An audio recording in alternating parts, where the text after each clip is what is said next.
सीधे आपको गोरखपुर ले चलते हैं कि राष्ट्रपति पहुंचेंगे। राष्ट्रपति रामनाथ कोविंद कार्यक्रम को संबोधित करेंगे। सुनिए।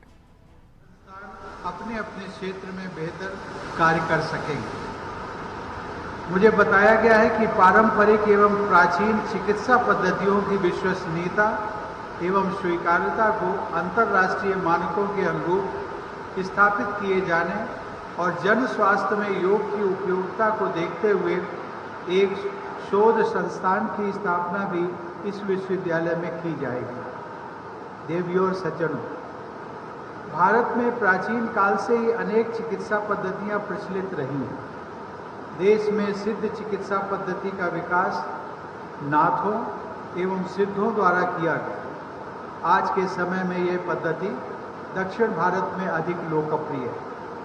ऐसा विश्वास है कि खनिजों और धातुओं को औषधि के रूप में तैयार करके इमरजेंसी मेडिसिन के रूप में इनके प्रयोग के प्रवर्तकों में बाबा गोरखनाथ प्रमुख रहे। इसलिए उत्तर प्रदेश में स्थापित किए जा रहे आयुष विश्वविद्यालय का नाम महायोगी गुरु गोरखनाथ आयुष विश्वविद्यालय रखा जाना सर्वथा उचित है। गोरखनाथ जी का जीवन उदात्त था। उन्होंने सदाचरण, ईमानदारी, कथनी व करनी के मेल और बाह्य आडंबरों से मुक्ति की शिक्षा दी। योग को उन्होंने दयादान का मूल कहा।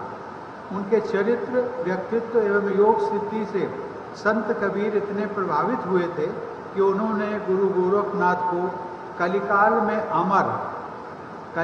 में अमर कहकर उनकी प्रशंसा की थी। गोस्वामी तुलसीदास ने भी योग के क्षेत्र में गुरु गोरखनाथ की प्रतिष्ठा स्वीकार करते हुए कहा था कि गोरख जगायो जोग, अर्थात गुरु गोरखनाथ ने जन साधारण में योग का अभूतपूर्व प्रचार और प्रसार किया है। भारत में योग मार्ग उतना ही प्राचीन है जितनी प्राचीन भारतीय संस्कृति।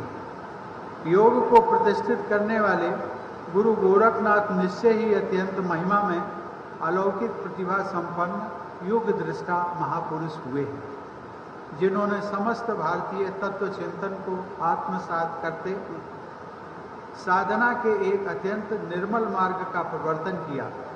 इसीलिए वो कहते थे कि योग शास्त्रम पठेत नित्यम किम अन्य शास्त्र विस्तरई, अर्थात नित्य प्रति योग शास्त्र का अध्ययन करना ही पर्याप्त है। अन्य शास्त्र पढ़ने की आवश्यकता ही क्या है।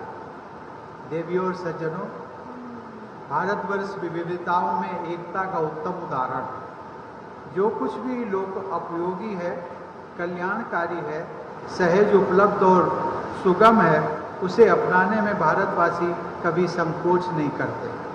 देश में विभिन्न प्रकार की चिकित्सा पद्धतियों का प्रचलन भी हमारी इसी सोच का परिणाम है।